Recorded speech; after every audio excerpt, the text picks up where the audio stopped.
Baik pemirsa yang dirahmati oleh Allah Subhanahu wa taala, ya semoga Anda masih setia bersama kami dan ini sesi yang ketiga pemirsa yang dirahmati oleh Allah.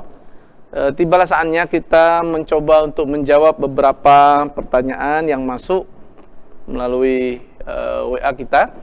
Dan pemirsa yang dirahmati oleh Allah Subhanahu wa taala, kalau Anda berniat untuk bertanya segala sesuatu, silakan menghubungi nomor yang tertera di nomor di layar kaca pemirsa, ya. Ini pertanyaan pertama, Ustadz, apakah benar jika kita sedang berwudu tidak boleh berbicara? Dan apakah itu membuat batal wudu kita? Ya, ya, bagus pertanyaannya itu. Dan pemirsa, ya, terutama yang bertanya, Bapak atau Ibu, ya, berbicara itu tidak termasuk yang membatalkan wudu, ya, atau juga tidak termasuk yang dapat membatalkan pekerjaan kita ketika berwudu. Jadi kalau umpamanya kita sambil wudu itu ada kawan nanya, tadi semuanya, oh iya semayang gitu, ya, boleh, cuma secara etika kan, ya nanti sambil ngobrol, sambil ngota, jangan-jangan tetelan airnya gitu ya. Ya bagusnya enggak, tetapi kalau mau dirunut syariatnya, ya fikihnya, maka dia tidak membatalkan wudu, ya. Jadi boleh sebenarnya, tapi ya kurang etis saja, ya kurang etika saja, atau mungkin boleh kita sebut makruh saja, ya. Itu yang pertama. Pertanyaan yang kedua, Ustadz, air apa saja yang boleh untuk berwudu? Oh, air yang boleh berwudu itu kemarin kita sebutkan ada 6 macam air. Ya, ada 6 macam air. Kemudian yang boleh itu adalah air yang suci lagi menyucikan. Ya, kalau 6 macam air itu kemarin kita sudah kaji, ya, sudah kita lihat. Yang pertama air hujan, ya, air sungai, air laut, kemudian air sumur, air mata air, air salju, ya, air es gitu ya. Itu yang boleh, ya. Tetapi itu juga air itu tergolong kepada 4. Yang pertama adalah air yang suci lagi menyucikan, ya. Nah, itu yang paling bagus kita gunakan kalau kita mau berwudu. Yang kedua, air yang musyammas, air yang terkena panas matahari. Boleh, tapi makruh. Tapi kalau ada air yang lain, maka dia boleh.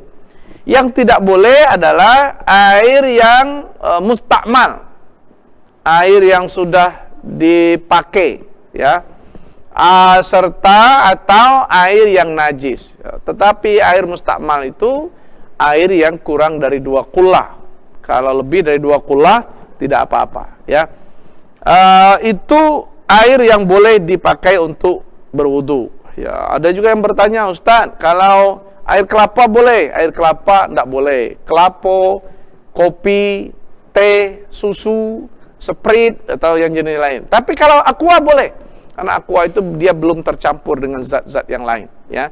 Itu pun kalau terdesak. Kalau ada sungai, ada mata air, itu afdal lah, sungai atau mata air dan keran, ya, yang lain.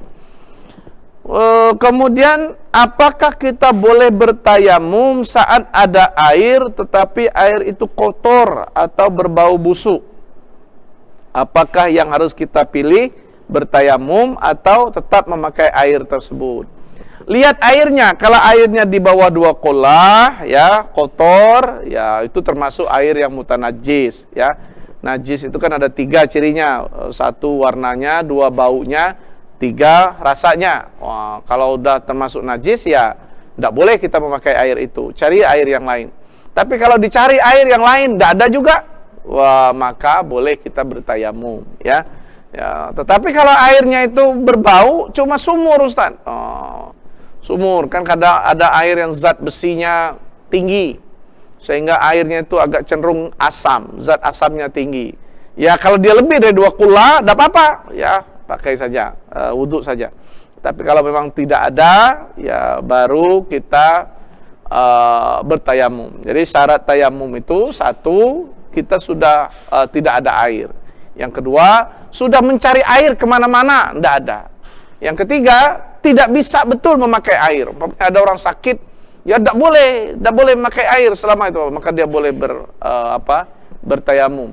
Yang keempat, sudah dekat waktu sholat. Ya, kalau jauh-jauh hari, tidak, cari dulu, siapa tahu kita di Mendalo gitu, tidak ada ketemu air, wudhu lah di tengah jalan gitu, tayamum tengah jalan, nanti sampai di rumah ada air, nah, maka tayamumnya itu batal karena kita sudah ketemu dengan air, ya.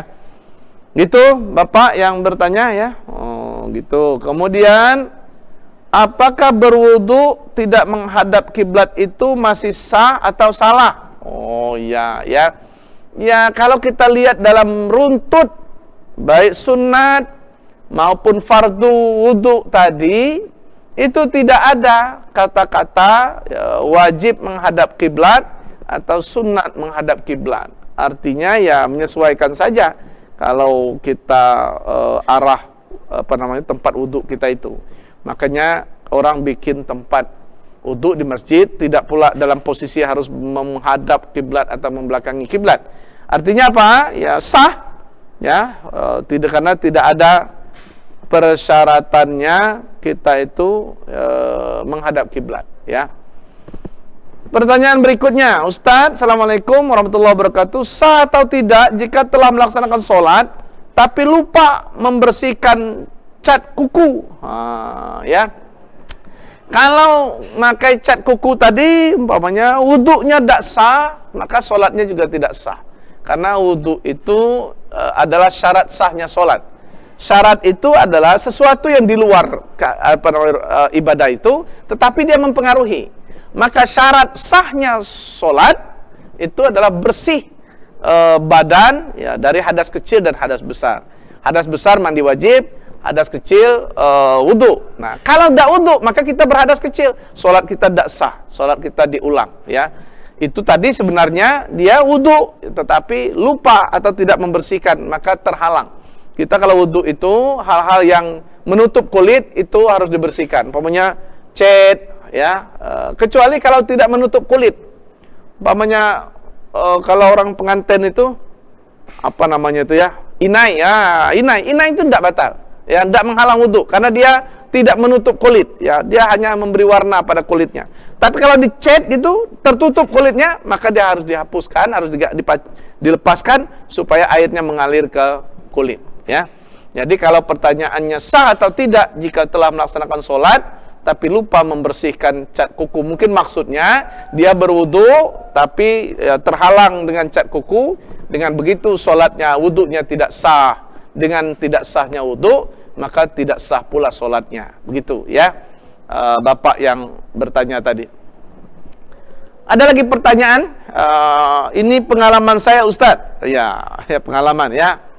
Kalau berwudu itu harus membaca niat wudu saat baru mau mulai berwudu, ya.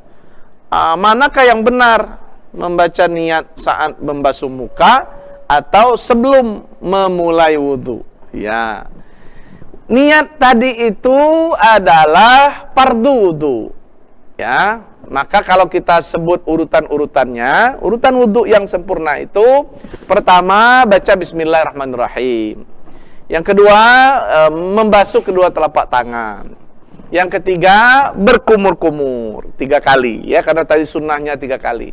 Yang keempat, membersihkan air ke hidung, ya, membersihkan air ke hidung. Nah, ya. Kemudian yang kelima, ya, menyelat-nyelati tadi tuh, menyelat-nyelati jenggot yang tebal, ya. Yang keenam, ya, membersihkannya, tangan ini dibersihkan, kaki dibersihkan gitu. Baru kemudian kita membaca niat, lapas niatnya. Nawaitul wudu'a fardhan alayya lillahi ta'ala. Baru kita basuh muka. Ketika kita membasuh muka, dalam hati kita meniatkan, sengaja aku berwudu untuk menunaikan ibadah sholat fardu atasku karena Allah Ta'ala, ya.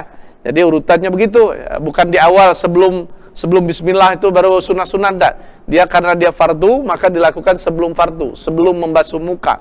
Maka kita sebut tadi niat itu qasdus syai'i muqtarinan bi fi'lihi. Kita mengqasatkannya, besertaanlah kita dengan melaksanakannya. Maka pertanyaannya itu saat kita membasuh muka atau ya saat kita sebelum membasuh muka.